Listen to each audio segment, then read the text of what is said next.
हो गया sir decide हो गया कहाँ पे लास्ट से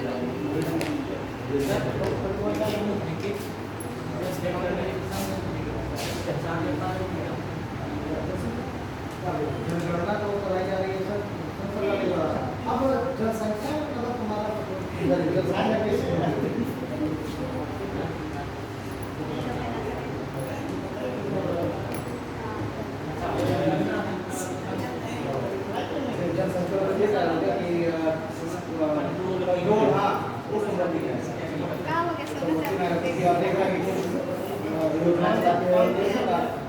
योजनाएं लॉन्च करती है, जैसे हेल्थ हो गया और पॉपुलेशन कंट्रोल हो गया,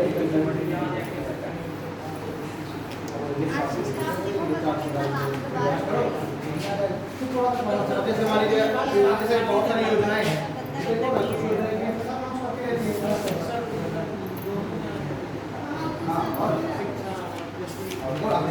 शिक्षा भी वो भी गवर्नमेंट पे कोई कुछ यूनिवर्सिटी वगैरह केंद्र सरकार की तरफ से देखें ना, अरे आप अपने आसपास में ध्यान दीजिए, कुछ यूनिवर्सिटीज केंद्र सरकार स्टार्ट करती है, कुछ स्टेट गवर्नमेंट इसमें आ गया, दोनों में कंकरेंट लिस्ट पे आ गया। सही तो बात कर रहा हूँ, है ना? इरिगेशन जो कृषि है वो कृषि राज्य सूची में ही आता है, कृषि राज्य सूची में आता है, लेकिन इरिगेशन जो है वो कंकरेंट में आ जाता है। इरिगेशन में सिंचाई कुछ योजनाएं केंद्र सरकार बना रही है, कुछ लेकिन कृषि वो आता है स्टेट गवर्नमेंट, ठीक है। अब वन में भी देखिए दो तरह के होते रहते हैं, एक नेशनल पार्क उनको केंद्र सरकार मॉनिटर करती है और कुछ होती है सेंट्रल पार्क उनको स्टेट गवर्नमेंट, ठीक है। तो इसकी आप लोग को लिस्ट देखनी पड़ेगी और ये सारी लिस्ट एक दो बार पढ़ोगे ध्यान रह जाएगी, ठीक है।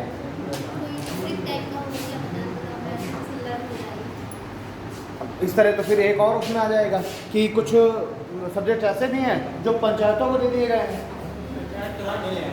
पंचायतों को दे दिए, देखिए मोस्टली को मिल रहा है कि पंचायतें अपने आप से बहुत सारे सब्जेक्ट ऐसे हैं कि पंचायतों को दिए गए हैं, लेकिन पंचायत अपने आप से डिसीजन नहीं लेती, उनको डिसीजन लेने के लिए राज्य सरकार को जबर रहना पड़ता है। लेकिन फिर भी कुछ ऐसे सब्जेक्ट भी हैं जो जिनकी पूरी जो अथॉरिटी दे दी गई है पंचायतों, उसमें वो राज्य सरकार से प्रोसीजर थे, खुद ही वो कानून बना सकते हैं, जैसे कि सफाई है ना, पंचायतों की सफाई हो गया, पंचायतों में अगर ऐसी योजनाएं चलाई जा रही है जैसे आंगनबाड़ी वगैरह की जो योजनाएं चलती हैं, है ना, स्वास्थ्य से भी संबंधित 0 से 6 वर्ष के बच्चों को स्वास्थ्य भी कंट्रोल करता है, ठीक है।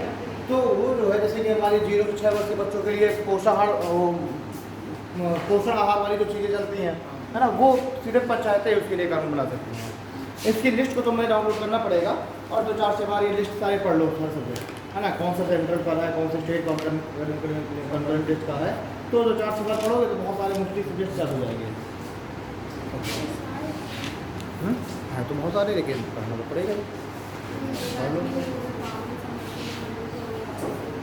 जैसे पुलिस स्टेट के अंडर में आती है पुलिस, लेकिन फिर भी अगर हम यूनियन टेरिटरीज को देखें तो वहाँ पर केस के अधीन है। अभी यूनियन टेरिटरीज को पुलिस के पावर नहीं दी गई ना, उनको उससे बाहर रखा गया है, तभी तो वो यूनियन टेरिटरी है, संघ शासित नहीं, संघ के द्वारा शासित किया जा रहा है।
स्टार्ट करें।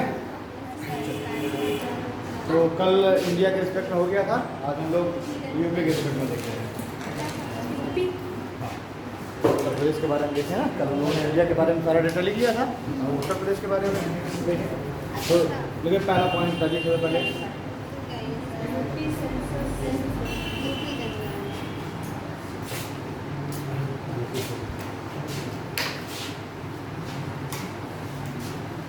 ठीक है 2011 की जनगणना में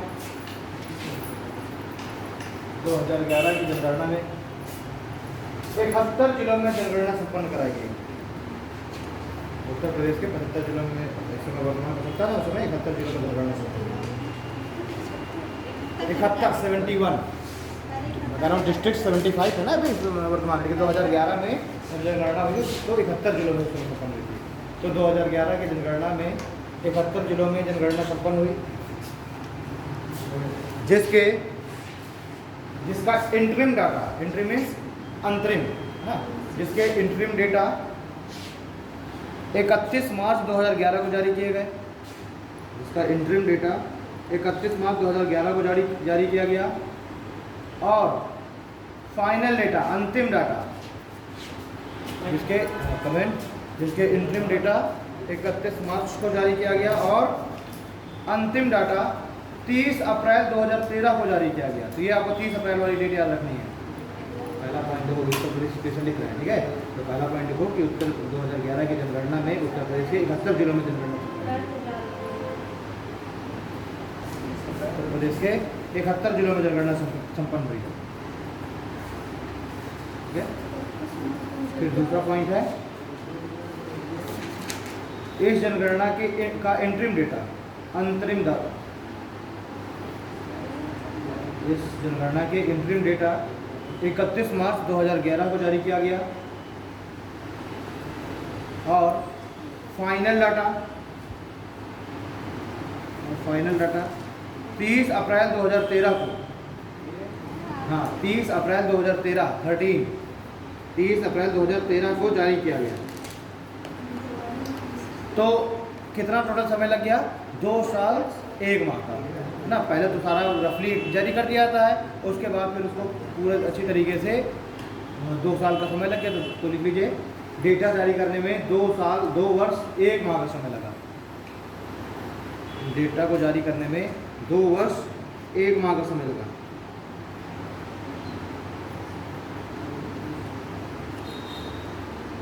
ठीक है, और उत्तर प्रदेश का अंतिम डेटा, उत्तर प्रदेश के अंतिम आंकड़े 29 मई, उत्तर प्रदेश के अंतिम आंकड़े 29 मई 2013 को जारी हुए। उत्तर प्रदेश के अंतिम आंकड़े 29 मई 2013 को जारी हुए।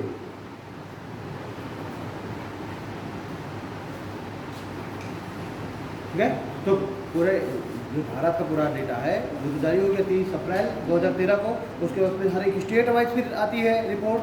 तो जो उत्तर प्रदेश की जो रिपोर्ट आई वो आई 29 मई 2013 को। ठीक है, देखिए इंटरिम मीन्स होता है कि पहले तो रफली सब कैलकुलेट कर लिया जाता है, वही हो जाता है ना, जनगणना अधिकारी हो जाते हैं, सब कर लिख लाते हैं। तो रिपोर्ट करके तो सारा काम सब रेडी लोगों ने लोग कर लेते हैं, रफली पूरा डेटा तैयार कर लिया जाता है। इंटरिम डेटा कहते हैं, है ना, कुछ पे अनुमान पर आधारित होता है, एक रफली वर्क होता है। तो वो 2011 में मार्च में, और उसको फिर उसके बाद हर एक मतलब कितने पुरुष हैं, कितनी महिलाएं हैं, 0 से 6 वर्ष कितने बच्चे हैं, है ना, हर एक स्टेट वाइज कर करके वो जो फाइनल जो डेटा एक आया जो फिर प्रकाशित किया जाता है, उसको लाने में समय लग जाता है 2 साल का, है ना। तो वो सब काम जल्दी किया जाता है, बाकी फिर ये सब फाइनल उसको लॉन्च करने में उसमें समय में लग जाता है। तो वो है इंटरिम डेटा, जो एक पूरा एक रफली डेटा तैयार कर लिया गया, वो इंटरिम और फाइनल डेटा आने में 2 साल 1 महीने का समय लग गया। ठीक, नेक्स्ट पॉइंट लिखिए। इस जनगणना के अनुसार उत्तर प्रदेश की कुल जनसंख्या, इस जनगणना के अनुसार उत्तर प्रदेश की कुल जनसंख्या 19 करोड़ 98 लाख 19 करोड़ 98 लाख 12,341 19 करोड़ 98 लाख 12,341 थी, जो कि 2001 की जनगणना के मुकाबले,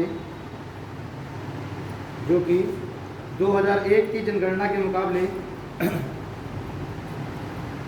जो कि 2001 की जनगणना के मुकाबले 3,36,00,000, 2001 की जनगणना के मुकाबले 3,36,14,420 अधिक, 3,36,14,420 अधिक है।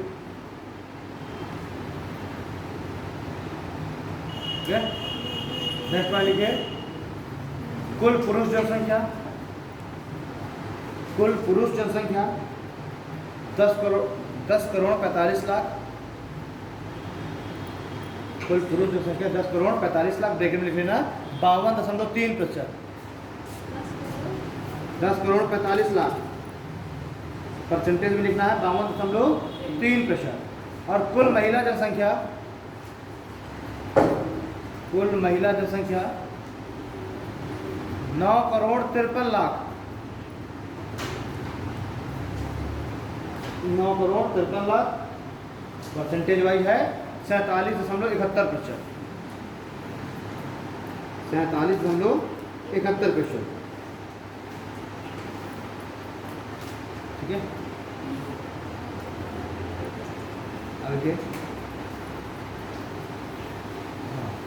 देखिए, कुल जनसंख्या का 16.51%, कुल जनसंख्या का 16.51% उत्तर प्रदेश की आबादी है। कुल जनसंख्या का 16.51% उत्तर प्रदेश की जनसंख्या है। ठीक है, तो जितनी कुल जनसंख्या है उसका 16.51% यूपी की जनसंख्या है, और उत्तर प्रदेश का जो क्षेत्रफल है वो अगर मैं स्टेट वाइज पूछूँ तो कौन सा नंबर पर उत्तर प्रदेश आता है? चौथे नंबर पर। कौन कौन से सब आगे हैं? ठीक है, और फिर उत्तर प्रदेश चौथे नंबर पर। ठीक है, और ये परसेंटेज वाइज 16.71% है। हाँ, और अगर और एरिया वाइज कितना है परसेंटेज वाइज? 7.33। तो लिख लो, उत्तर प्रदेश का कुल क्षेत्रफल भारत के क्षेत्रफल का, उत्तर प्रदेश का कुल क्षेत्रफल भारत के क्षेत्रफल का 7.33% है। तो कुल आबादी 16.71% है और क्षेत्रफल है 7.33%। उत्तर प्रदेश का कुल क्षेत्र उत्तर प्रदेश का कुल क्षेत्रफल भारत के क्षेत्रफल का 7.33% है।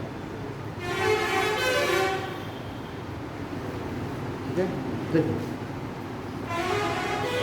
2000 लिखिए पहले जनसंख्या के आधार पर, कल हम देखते हैं कि कौन सा जिला जनसंख्या के आधार पर कितना है ना। तो वैसे ही जैसे कल हम लोग पॉइंट्स डालकर लिख रहे थे, तो सबसे पहले लिखिए जनसंख्या के आधार पर, और फिर वही मैक्सिमम और मिनिमम। सर्वाधिक जनसंख्या वाले जिले है ना, सर्वाधिक जनसंख्या वाले जिले कौन कौन से हैं? पहला प्रयागराज, दूसरे नंबर पर मुरादाबाद, फिर है गाजियाबाद। सर्वाधिक जनसंख्या वाले जिले हैं लिखा है। ठीक है, तो पहले प्रयागराज, फिर मुरादाबाद, फिर गाजियाबाद, फिर आजमगढ़, और 5वें नंबर पर है लखनऊ। 5वें नंबर पर लखनऊ। मिनिमम में लिखिए, मिनिमम में सबसे पहले महोबा, फिर चित्रकूट, फिर हमीरपुर, श्रावस्ती, और फिर ललितपुर।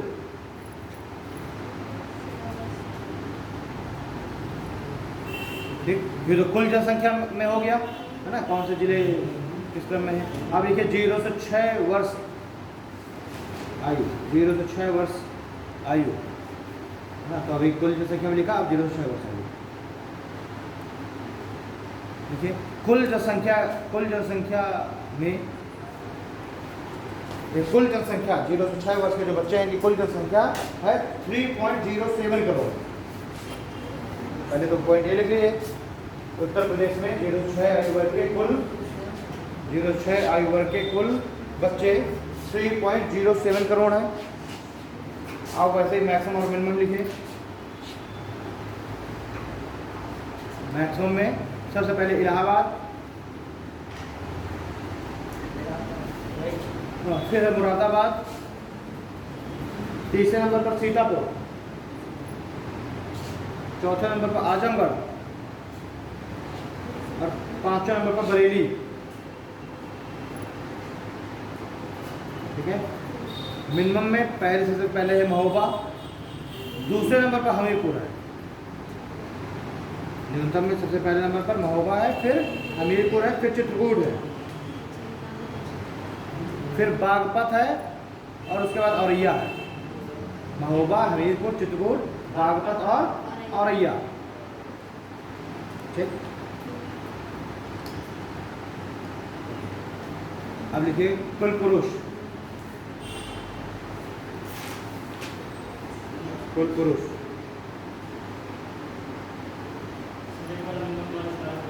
हाँ?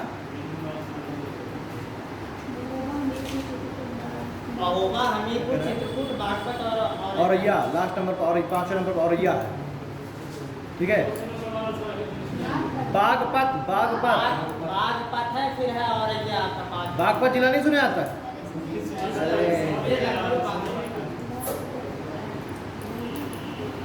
एक काम करो, पहले पुरुष लिखने से पहले वृद्धि दर लिखते हैं। वृद्धि दर के हिसाब से वृद्धि दर को जरा वृद्धि दर नहीं, सिर्फ केवल वृद्धि दर, कुल जनसंख्या में वृद्धि दर। पुरुष को छोड़ो, पहले लिखो वृद्धि दर। वृद्धि दर में मैक्सिमम और मिनिमम लिखिए। देखिए, सबसे मैक्सिमम में गौतम बुद्ध नगर, मैक्सिमम में गौतम बुद्ध नगर, फिर गाजियाबाद। ठीक है, तीसरे नंबर पर श्रावस्ती, फिर है बहराइच और फिर है बलरामपुर। गौतम बुद्ध नगर की जो वृद्धि दर है वो सबसे ज़्यादा रही, लगभग 49%। मतलब 2001 से 2011 में है बताया जा रहा है ना। 2001 और 2011 में कंपैरिजन करने पर गौतम बुद्ध नगर की वृद्धि दर सबसे ज़्यादा रही, लगभग 49% ना। अब लिखिए मिनिमम में, मिनिमम में लिखो हमीरपुर, फिर बागपत, फिर फतेहपुर। ये रहे मिनिमम में। ठीक है, अब एक पॉइंट स्टार बना करके इसी में स्टार बना के पॉइंट लिखे। देखिए 2001 से 2011 में, 2001 से 2011 में जनसंख्या में वृद्धि 20.23% रही। 2001 से 2011 में, इस 10 साल में 10 की जो वृद्धि दर है वो कितनी रही? 20.23%। ठीक है, नेक्स्ट स्टार बनाइए। लेकिन स्वतंत्रता के बाद उत्तर प्रदेश की सर्वाधिक वृद्धि दर,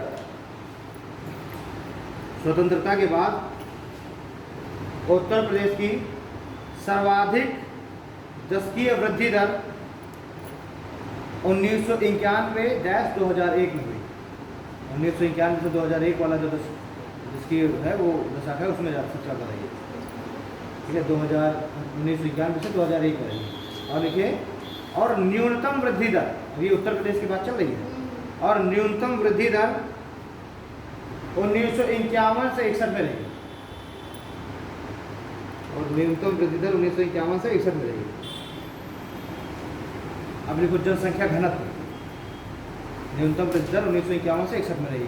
तो सबसे ज़्यादा जो संख्या उत्तर प्रदेश की बढ़ी वो बढ़ी 1991 से 2001 के बीच में, और सबसे कम जो बढ़ी थी वो थी 1951 से 61 में। ठीक है, अब जो है जनसंख्या घनत्व, जनसंख्या घनत्व।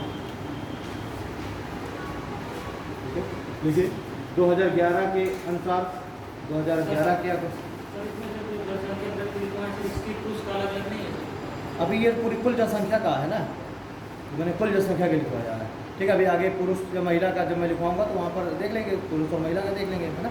इसमें कुल जो जनसंख्या है वो जो इस दशक में सबसे ज़्यादा बढ़ी है ना, तो वो लिखवा दिया गया। अच्छा, पुरुष और महिला का इतना ज़्यादा सेंसस से देखो 1 या 2 क्वेश्चन आते हैं मैक्सिमम, तो वो मोस्टली या तो 0 से 6 आयु वर्ग के बच्चों के आते हैं, या तो लिंगानुपात के आते हैं, या फिर जनसंख्या घनत्व आता है।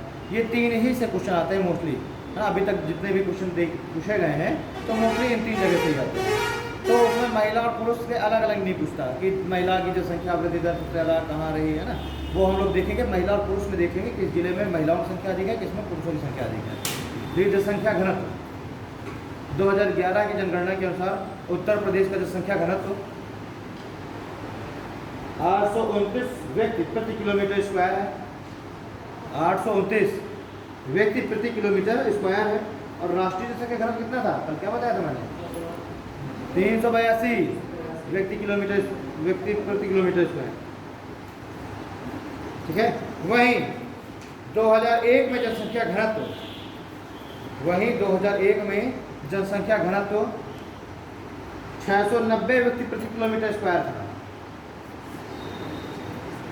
690 व्यक्ति प्रति किलोमीटर स्क्वायर था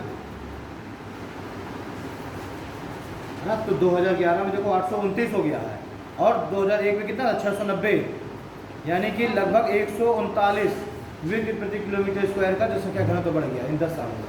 मतलब जनसंख्या ही बढ़ी है, जनसंख्या घनत्व ही बढ़ा है। अब वही मैक्सिमम और मिनिमम लिख लीजिए, जनसंख्या घनत्व मैक्सिमम जिले और मिनिमम कौन से जिले हैं। मैक्सिमम में लिखो गाजियाबाद, गाजियाबाद का जनसंख्या घनत्व है 39 से 71, अधिकतम जनसंख्या घनत्व है गाजियाबाद का। फिर है 39 से 71, फिर है वाराणसी, वाराणसी के बाद लखनऊ, लखनऊ के बाद भदोही और फिर कानपुर नगर, भदोही कानपुर नगर।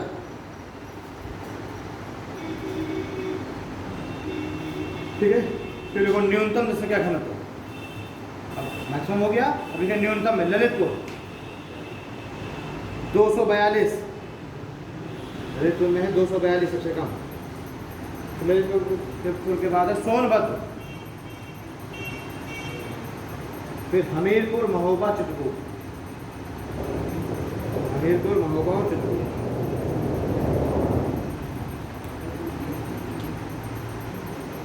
ललितपुर, सोनभद्र, हमीरपुर, महोबा और चित्रकूट। अब देखो साक्षरता दर, साक्षरता दर,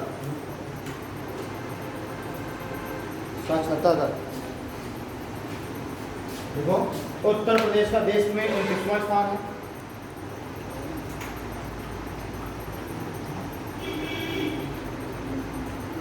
उत्तर प्रदेश का देश में 29वां स्थान है। फिर देखो मैक्सिमम और मिनिमम में,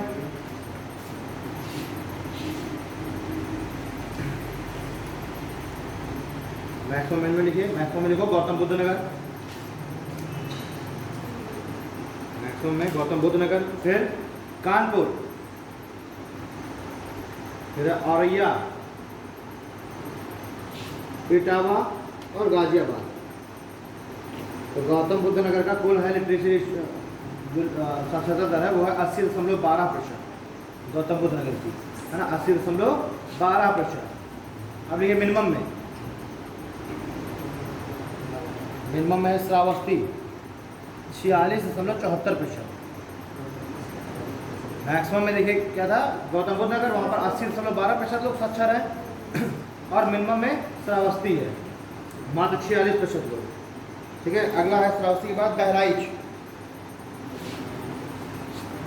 ठीक है, बहराइच के बाद बलरामपुर, ठीक है, फिर बदायूं, ठीक, बदायूं के बाद रामपुर आता है, रामपुर। ठीक, चलिए अब देखिए पॉइंट, उत्तर प्रदेश की कुल जनसंख्या की साक्षरता, उत्तर प्रदेश की कुल जनसंख्या की साक्षरता 67.72% है। कुल जनसंख्या का 67.72% लोग साक्षर हैं। पुरुष में लिखिए, पुरुष 77.2%।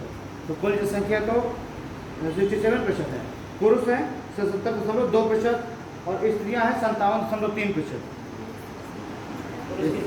77.2 और स्त्री है 57.3%, 57.3%। ठीक है। अब देखिए ग्रामीण साक्षरता, ग्रामीण साक्षरता 65.46%। ग्रामीण साक्षरता 65.46%। नगरीय साक्षरता 65.46%। नगरीय साक्षरता 75.14%।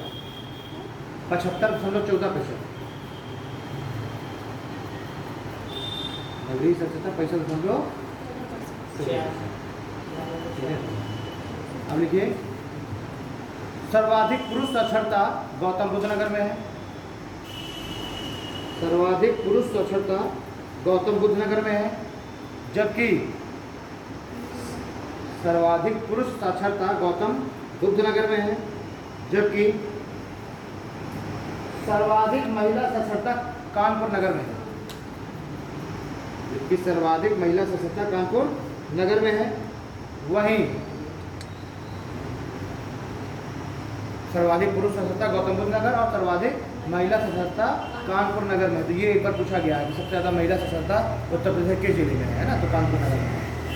उसके बाद लिखे न्यूनतम पुरुष एवं महिला साक्षरता श्रावस्ती में है। न्यूनतम पुरुष एवं महिला साक्षरता श्रावस्ती में है।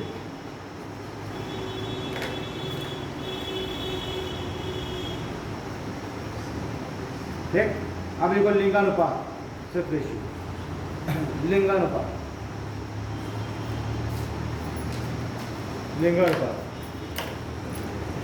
देखिए उत्तर प्रदेश का देश में 26वां स्थान है। सेक्स रेशियो में उत्तर प्रदेश कौन सा स्थान है? 26वां स्थान है। और कुल लिंगानुपात 912 है। और लिंगानुपात 912 है। राष्ट्रीय लिंगानुपात कितना था? 943। तो उत्तर प्रदेश का जो सेक्स रेशियो है वो कुल से भी कम है, 912 है। ठीक है, लिखिए नेक्स्ट में लिखिए सर्वाधिक लिंगानुपात या सर्वाधिक वृद्धि अगर हम लिखें ना, सर्वाधिक लिंगानुपात में वृद्धि 1991 से 2001 में हुई। सर्वाधिक लिंगानुपात 1991 से 2001 में हुई। वहीं 2001 की जनगणना के अनुसार लिंगानुपात 898 था।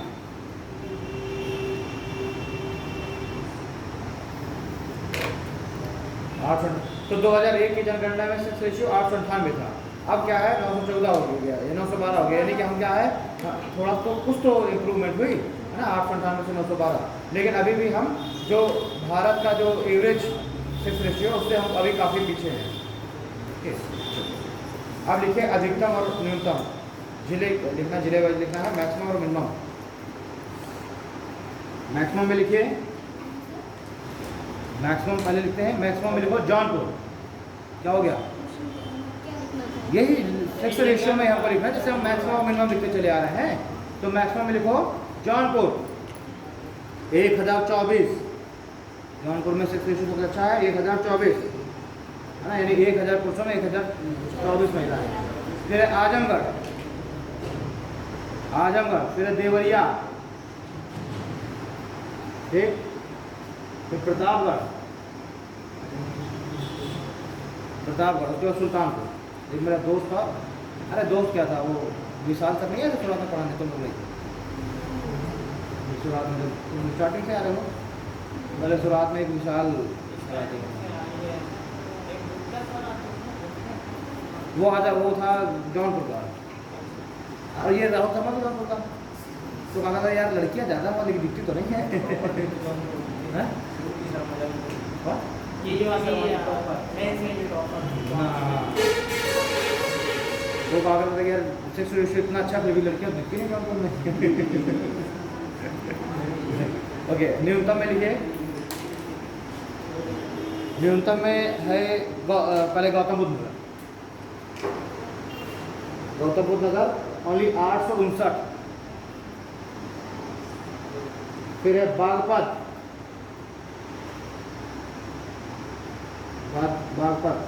ठीक है। बागपत के साथ ही साथ बिल्कुल इक्वल है, बागपत के इक्वल है हमीरपुर, तो ऑब्लिक करके लिख लेना, बागपत ऑब्लिक हमीरपुर। उसके बाद कानपुर नगर ऑब्लिक बांदा तीसरे नंबर पर। ठीक है, ये बांदा कितनी है 863 863। कम सबसे है ना, वो तो लड़कियाँ दिखाई देती है। ठीक है, तो पहले नंबर पर सबसे कम सेक्शन जो है गौतम बुद्ध नगर का, उसके बाद बागपत हमीरपुर साथ में आ रहे हैं, और फिर कानपुर नगर और बांदा साथ में आ रहे हैं। ठीक है, इसके बाद एक और लिख लीजिए महोबा। इसी में सर हाँ, इसी में है महोबा, और चौथे नंबर पर है मथुरा। इधर मथुरा।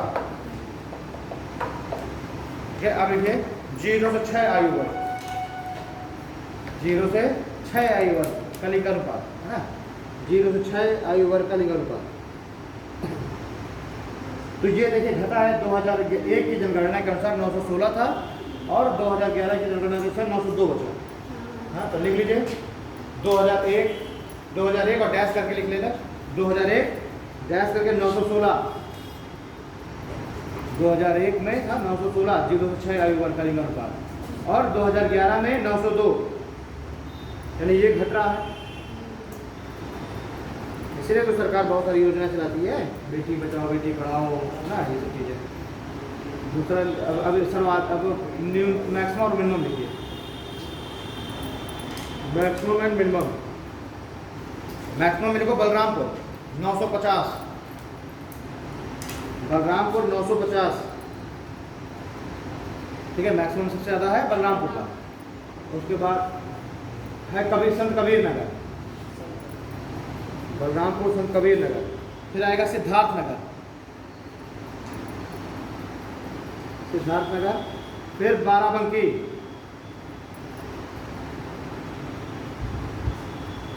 अब ये मिनिमम में, न्यूनतम में बागपत 841। तो बलरामपुर का जहाँ 950 है वहीं बागपत का है 841। फिर एक गौतम बुद्ध नगर, न्यूनतम में गौतम बुद्ध नगर, और फिर गाजियाबाद, फिर मेरठ, और उसके बाद बुलंदशहर।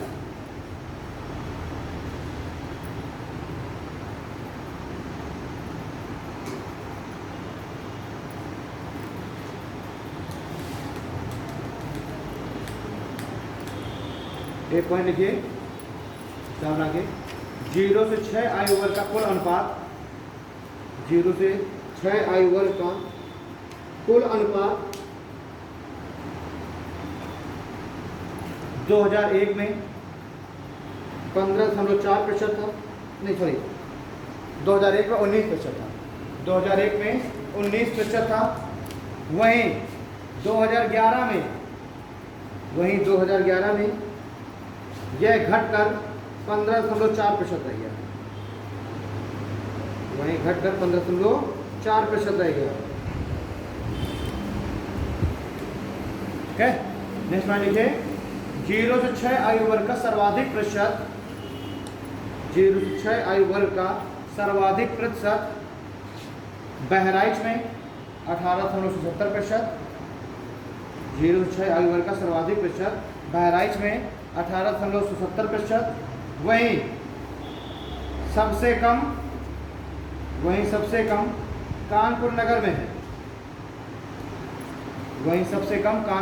है, 11.31%, 11.13%।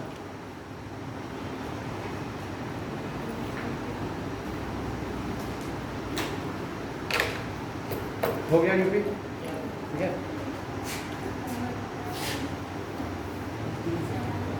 अब आज जो क्लास लगी है वो Uttar Pradesh geography and history है ना। तो ज्योग्राफी आप लोग उत्तर प्रदेश की समझ चुके हैं, हिस्ट्री में भी। हाँ, हम लोग उत्तर प्रदेश की लिख लेते हैं कि कौन कौन से खनिज मुख्य रूप से उत्तर प्रदेश में मिलते हैं, ये कर लेते हैं। फॉरेस्ट वगैरह देख लेते हैं, वन संपदा वगैरह, और डिस्ट्रिक्ट सर, हाँ डिस्ट्रिक्ट बता दीजिए चारों तरफ के बॉर्डर कौन से टच करते हैं, कौन से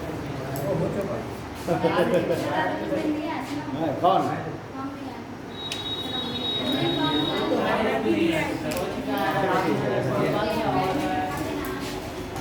सर ये दो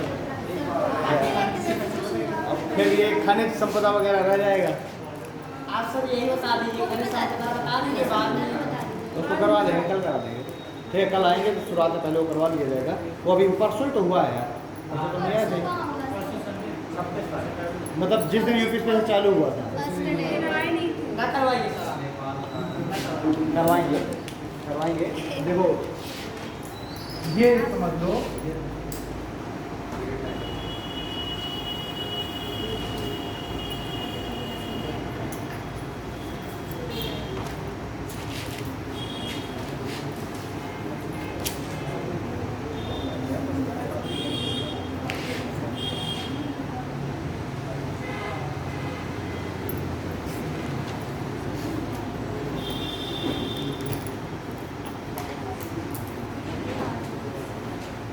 तो थोड़ा सा करा देता हूँ।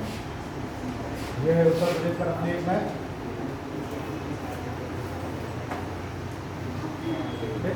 अब सबसे अगर हम ईस्ट का हम डिस्ट्रिक्ट देखें तो कौन सा है? बलिया। ठीक है ना, सबसे ईस्ट में हो गया बलिया, सबसे वेस्ट में कौन सा है? शामली।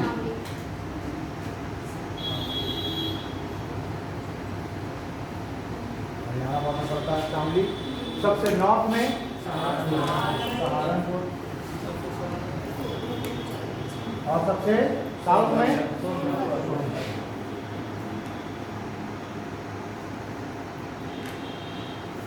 ठीक है ना। अब सहारनपुर कौन कौन से स्टेट से टच होता है? हिमाचल प्रदेश और उत्तराखंड हरियाणा। तो ये तीन स्टेट से टच हो रहा है। इधर पर यहाँ पर हिमाचल प्रदेश हो गया, यहाँ पर उत्तराखंड हो गया, और यहाँ पर आपका हरियाणा। ठीक है, तो तीन स्टेट से सहारनपुर टच हो गया। और सोनभद्र किसी से टच होता है? इधर पीछे से बिहार, इधर झारखंड, छत्तीसगढ़,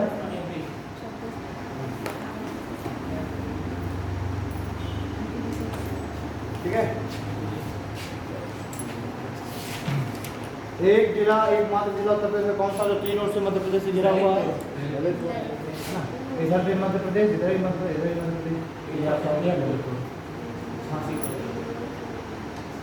ललितपुर ही झांसी है। ठीक है, देख अच्छा बताओ मुझे जरा, नेपाल से कौन कौन से डिस्ट्रिक्ट मिल रहे हैं? 7 राज्य। कौन कौन से? पीलीभीत, पीलीभीत, बहराइच, श्रावस्ती। और इन जिलों को हम किस नाम से जानते हैं? हिमालय के तराई जिले हम लोग कहते हैं ना इन्हें, तराई डिस्ट्रिक्ट बोलते हैं। पीलीभीत कौन कौन से आया था? बस ये अकेले आया था?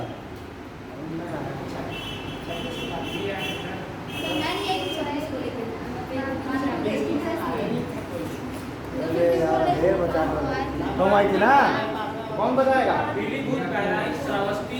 लाइन से बताओ। पीलीभीत, उसके बाद लखीमपुर,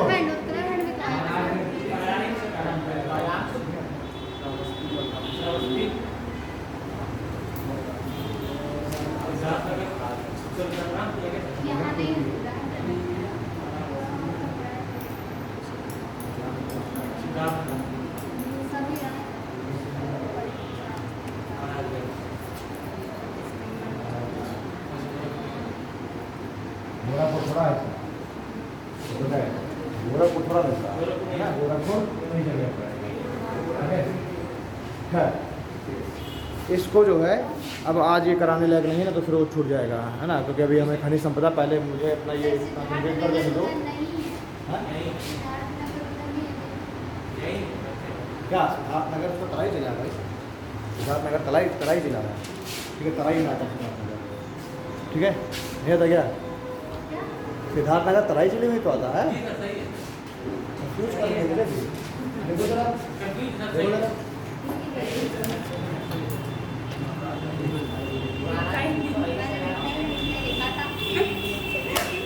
सही है, सिद्धार्थनगर तराई जिले में।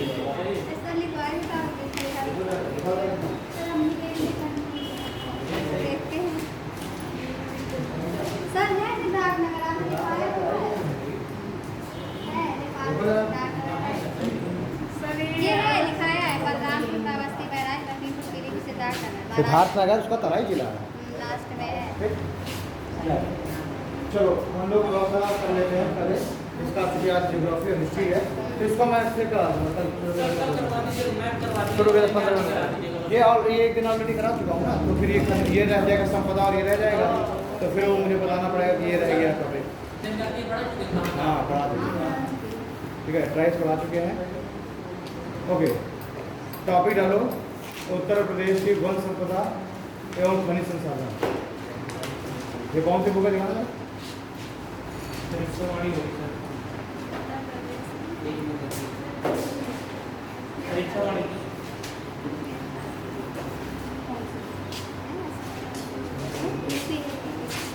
किस पे परियोजनाएं पे तो लिखी है जी सब होगा इसमें। सब अपने परियोजना में प्रमुख बांध परियोजना लिखी है कौन कौन सी है। मिर्जापुर जिले में जिरगो नदी पर 1958 में बना जिरगो जलाशय बांध है ना। ललितपुर में बेतवा ये तो लिखवाई दिया है माता टीला वगैरह। ललितपुर में राजघाट भी लिखवा दिया है ना। सोनभद्र के पिपरी नामक जिले पर रिहंद बांध ये भी लिखवा दिया है ठीक है। उस पर गोविंद वल्लभ सागर भी लिखवा दिया है। तो एक ये है मिर्जापुर जिले में जिरगो जलाशय बांध है तो इसको भी लिख लो भाई ऐड करना हो अभी पूछ लें जिरगो जहाँ पर वो उस दिन बहुउद्देशीय परियोजना लिखवाई थी वहीं पर एक लिख लो इसको ऐड कर लो। मिर्जापुर जिले में जिरगो जलाशय बांध इसको एक पॉइंट डाउन कर लो इसको जहाँ पर आपने बहुउद्देशीय परियोजना उस दिन लिखी थी आए थे ना आप लोग तो एक लिख लो मिर्जापुर जिले में जिरगो नदी पर जिरगो जलाशय बांध बना हुआ है। हाँ मिर्जापुर में जिरगो जलाशय बांध और इस पे और क्या है सिंचाई और पेयजल परियोजना लिखी हुई है। अच्छा ये भी तो दिए हैं इस पे झीलें और ताल वगैरह भी तो दिए हैं।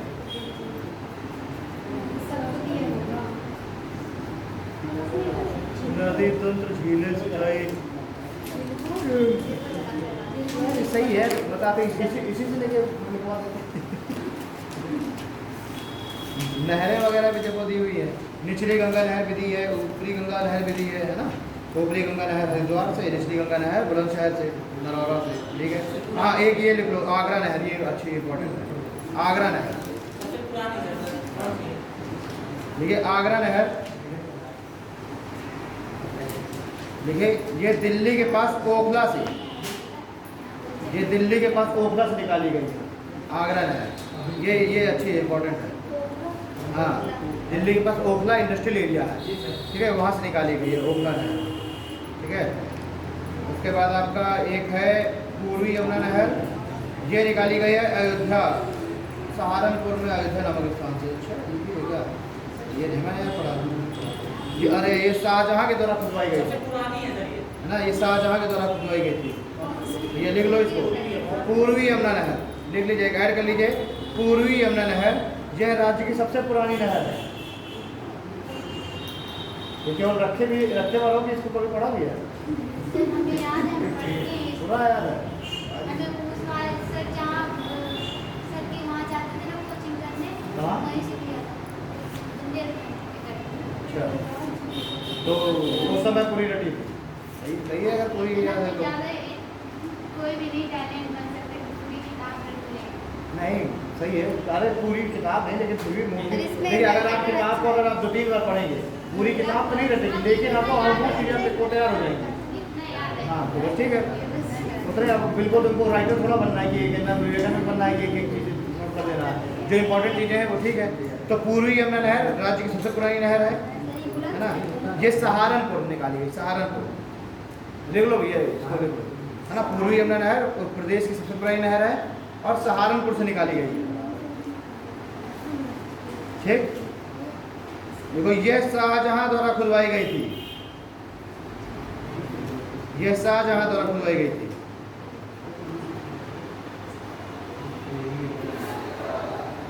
ठीक है। एक शारदा नहर मैंने आपको एक काली नदी बताई थी भारत और नेपाल के बॉर्डर पर काली नदी वही जो काली नदी है वहीं उसी को आगे जब भारत में आती है उसका नाम पड़ जाता है शारदा ठीक है। तो उसी से एक नदी निकाली गई नहर निकाली गई इसका नाम है शारदा नहर। और इससे कौन कौन से डिस्ट्रिक्ट से सिंचित होंगे वही जो तराई वाले जिले हैं पीलीभीत से लेकर लखीमपुर वाला पूरा एरिया है तो लिखिए शारदा नहर शारदा नहर यह प्रदेश की सबसे बड़ी नहर प्रणाली है। यह प्रदेश की सबसे बड़ी नहर प्रणाली है। एक बार मुझको पढ़ना पड़ेगा इसको। बहुत ज़्यादा है, बहुत ज़्यादा है। फैक्ट है ना इस पे। यह प्रदेश की सबसे बड़ी नहर प्रणाली है। यह प्रदेश की सबसे बड़ी नहर प्रणाली है और यह उत्तराखंड तथा नेपाल की सीमा के पास से निकाली गई है। उत्तराखंड और नेपाल की सीमा के पास से निकाली गई है। ठीक है, सावधान है। अब ये लिखवाने की जरूरत है नहीं कि कौन सी नदी पर है, शारदा नदी पर ही है। और इसी का पहले नाम था काली और अयोध्या में आकर इसका नाम पड़ जाता सरयू। यही नदी है जिसका नाम सरयू है। ओके, गंडक नहर। हाँ, एक और लिख लो, गंडक नहर। गंडक नहर उत्तर प्रदेश बिहार की ये संयुक्त परियोजना है। गंडक नदी से निकाली गई है ना। ये उत्तर प्रदेश और बिहार की संयुक्त परियोजना है। यह उत्तर प्रदेश और बिहार की संयुक्त परियोजना है और गंडक नदी पर स्थित है।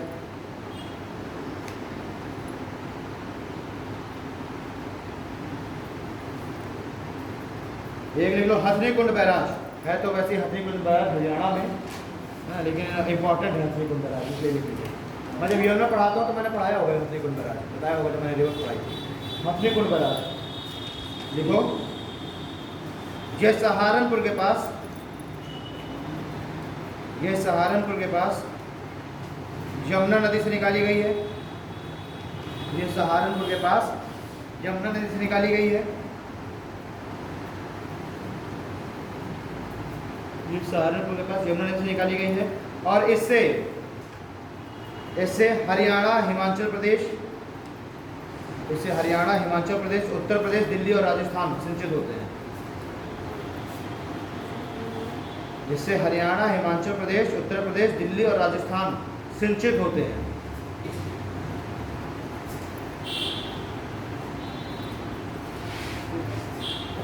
एक चीज में और लिखा है कि इसे नया ताजे वाला बैराज भी कहा जाता है। मतलब भाई उसी हथनीकुंड बैराज को नया ताजे वाला बैराज भी कहा जाता है। नया ताजे वाला बैराज भी कहा जाता है। ठीक है, चलिए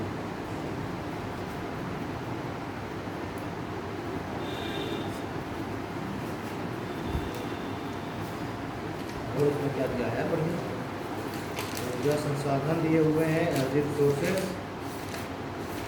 अरे यार, उत्तर प्रदेश में बहुत कुछ पढ़ाने लायक है, कहाँ पढ़ाएं।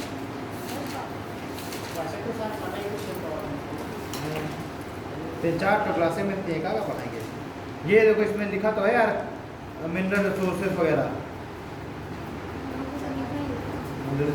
सब बढ़िया लिखा है। अरे चलो लिखो।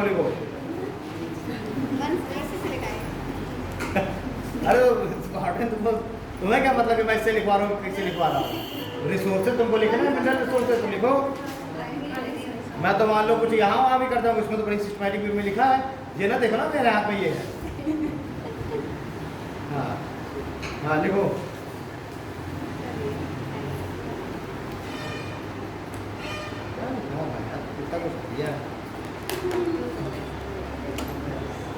हाँ लिखिए, पैसे से पहले तो लिखिए, उत्तर प्रदेश का डायस्पोर के उत्पादन में प्रथम स्थान है। डायस्पोर उत्तर प्रदेश का डायस्पोर उत्पादन में प्रथम स्थान है। ये सीमेंट उद्योग में डायस्पोर का भी यूज होता है। ठीक है, और एस्बेस्टस के उसको बनाने में ये जो फ्यूज वगैरह। अच्छा, ठीक है, दूसरा लिखिए, उत्तर प्रदेश का चूना पत्थर के भंडार में द्वितीय स्थान है। उत्तर प्रदेश का चूना पत्थर उत्पादन में द्वितीय स्थान, और चूना पत्थर जो है इसका प्रयोग भी सीमेंट उद्योग में होता है ना। तो उत्तर प्रदेश का चूना पत्थर उद्योग में द्वितीय स्थान है। और कांच बालू जो इधर से इलाहाबाद गया बाई रोड, 12 देखे हो। मऊ से जैसे आगे निकलोगे तो 12 पड़ता है, लगभग इलाहाबाद से 80 किलोमीटर 70 किलोमीटर पहले लगभग। तो वहाँ तुम देखोगे रोड के दोनों तरफ जो ग्लास सैंड है उसके ढेर लगे होंगे और लोग फटक से धोते हुए मिलेंगे। कभी ध्यान देना भाई, जब तुम शंकरगढ़ देखो पहुँचोगे तो वहाँ पर शंकरगढ़ में साइड में वो है ना पावर प्लांट है, तो उससे जस्ट थोड़ा सा पहले 12 पड़ता है। वहीं पर एक कांग्रेस के समय में जो कांग्रेस गवर्नमेंट थी तब लगाई गई थी वहाँ पर ग्लास फैक्ट्री, अब वो बंद पड़ी हुई है।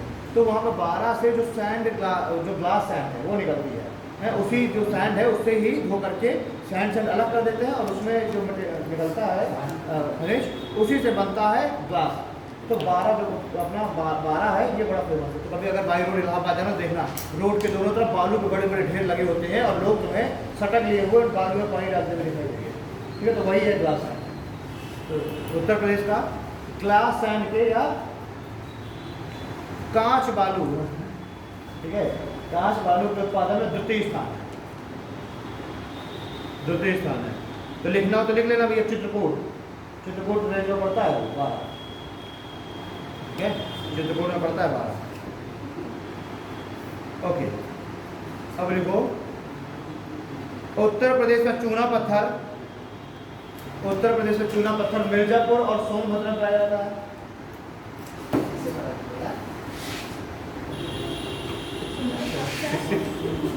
उत्तर प्रदेश में चूना पत्थर सोन, कोई आके देख ले तो कहे यार।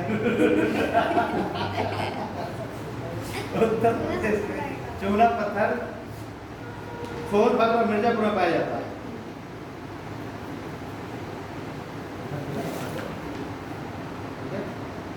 ओके, अच्छा, कोयला सबसे ज्यादा उत्तर प्रदेश में कहाँ पाया जाता है? मतलब उत्तर प्रदेश कोयला केवल एक ही तो जगह पर है ही।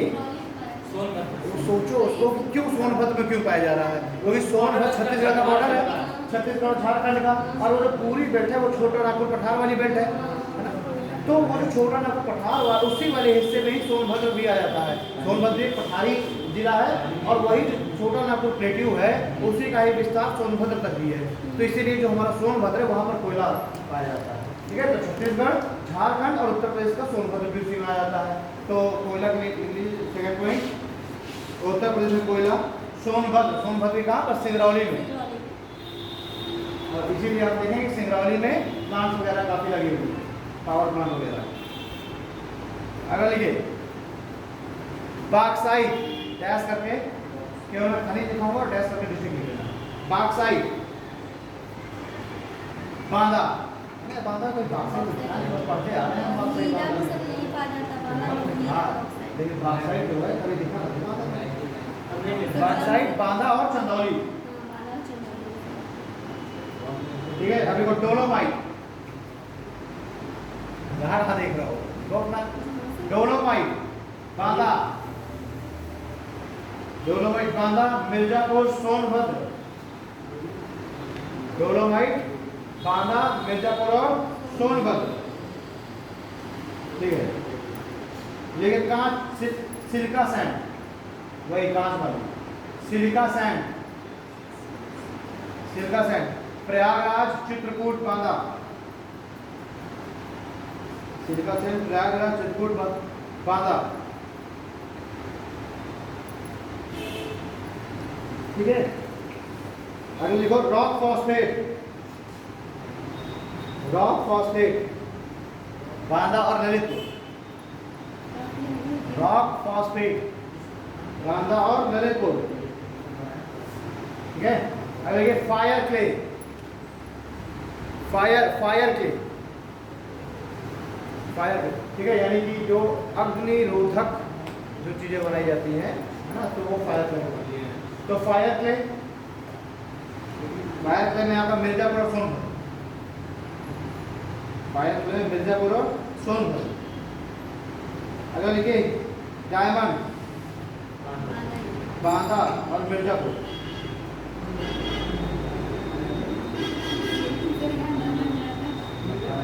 पराठा तो नहीं मिलता है, बस बांदा के आप साउथ आप जाएंगे पन्ना में आपको जाएंगे है ना, तो वो चूंकि जिला वो बिल्कुल सीमा ही तो टच हो रही है।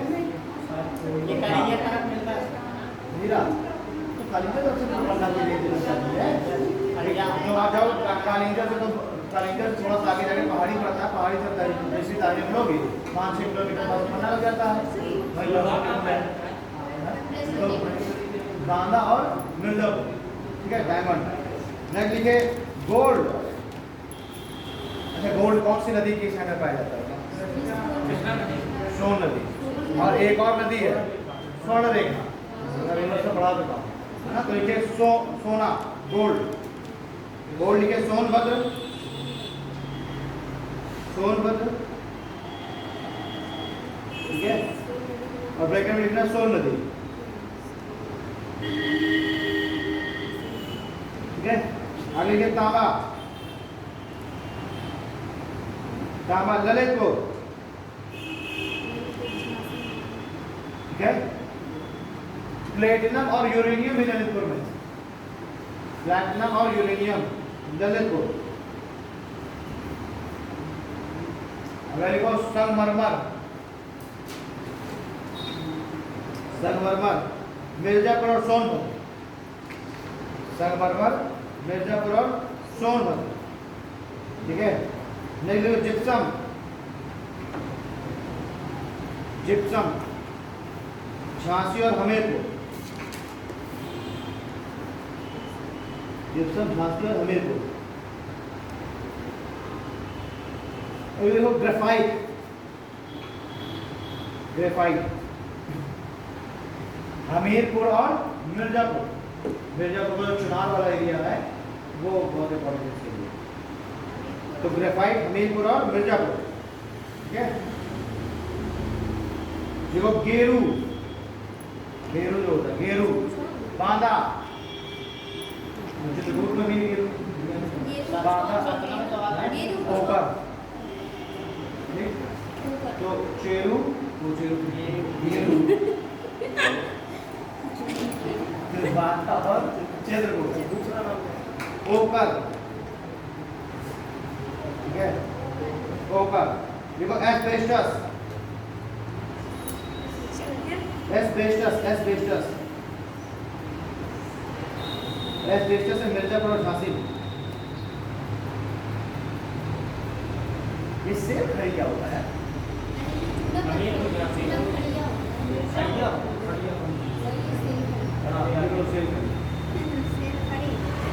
सेल खड़ी हमीरपुर और झांसी, सेल खड़ी हमीरपुर और झांसी।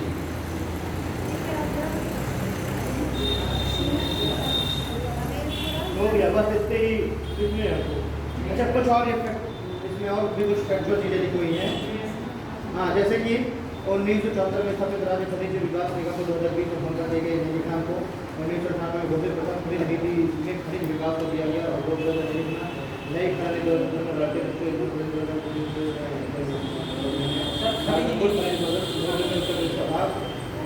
हाँ, एक पॉइंट देखिए, भारत में कुल खनिज उत्पादन में, भारत में कुल खनिज उत्पादन में उत्तर प्रदेश का लगभग 5%। उत्तर प्रदेश के कुल खनिज, भारत के कुल खनिज उत्पादन में उत्तर प्रदेश का लगभग 5% योगदान।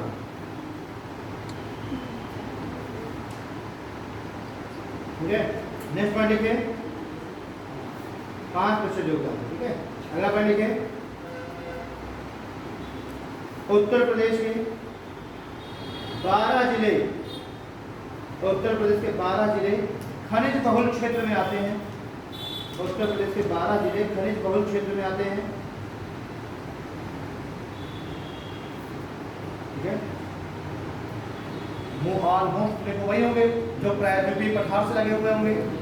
पहले बता देता हूँ, जो प्लेट्यू वाला हिस्सा है, जो हमारा दक्षिण का प्रायद्वीपीय पठार है, वो खनिज वही मिलते हैं। आपको मैदानों में खनिज नहीं मिलेंगे भाई, मैदान तो अभी बने हैं, उसमें 1.5 लाख साल पहले खनिज कैसे बन जाएगा? जो जितना पुरानी आती है वहीं पर ज़्यादा वो खनिज मिलेंगे, तो जो प्रायद्वीपीय पठार है वहीं पर वो खनिज मिलेंगे। तो इसलिए आप देखिए, तो विंध्याचल है, जब विंध्याचल खनिज के लिए सबसे इंपॉर्टेंट है, और विंध्याचल खनिज किस पर स्थित है? प्रायद्वीपीय पठार के ऊपर। तो जितने भी डिस्ट्रिक्ट जुड़े हुए हैं पेनिनसुलर प्लेट्यू से, वो सारे खनिज के लिए इंपॉर्टेंट है। तो अभी तक हम वही तो पढ़ते चले आ रहे हैं, सोनभद्र, मिर्जापुर, चंदौली, है ना, थोड़ा सा हम पढ़ लेते हैं इलाहाबाद का जो दक्षिण वाला साउथ वाला एरिया है वो बांदा, चित्रकूट, महोबा, ललितपुर, झांसी, जालौन, ये सब के सब कौन से जिले हैं? सब प्रायद्वीप पठार से जुड़े हुए हैं। कोई इनमें से कोई जिला है क्या मैदान वाला? नहीं, हाँ। तो 12 जो महत्वपूर्ण जिले हैं खनिज की दृष्टि से, तो इसको बस शॉर्ट में ये लिख लो कि उत्तर प्रदेश के 12 खनिज के महत्वपूर्ण जिले उत्तर प्रदेश के दक्षिणी जिले हैं। उत्तर प्रदेश के दक्षिणी जिले, तो उत्तर प्रदेश के दक्षिणी जिले में बोल रहे हैं। नेक्स्ट पॉइंट लिखे, राज्य में मिलने वाले प्रमुख खनिज, राज्य में मिलने वाले प्रमुख खनिज चूना पत्थर, राज्य में मिलने वाले प्रमुख खनिज चूना पत्थर, bauxite, silica sand, silica sand, gypsum, गेरू और डोलोमाइट। जिप्सम, गेरू और डोलोमाइट।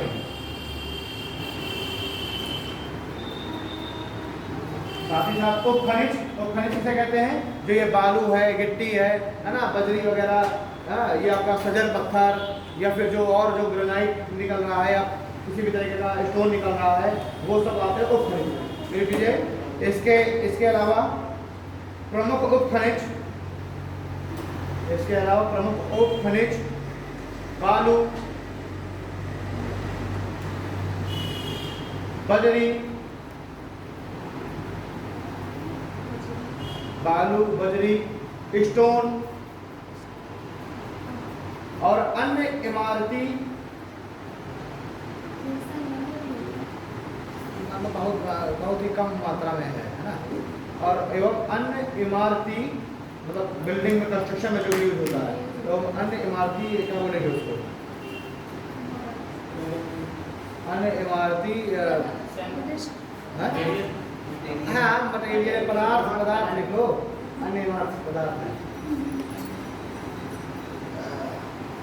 मोरम भी तो आता होगा ना, लिख तो दिया बालू। हाँ वो उसमें सही कह रहा है, वो जो और है लेकिन से लगभग वही है, ठीक है। उसमें उसको मौरंग बोल देते हैं, ठीक। उसी को हम लोग क्या करते हैं, छानते हैं, फिल्टर करते हैं, तो उसकी बजरी अलग हो जाती है और जो बहुत अमीन वाला आता है, ठीक है, तो उसको हम लोग क्या लेना है, सैंड, उसमें ही हो जाता है सैंड वाला। देखो कहीं कोई रेत का देता है, कहीं बालू का देता है, वो बात नहीं होता।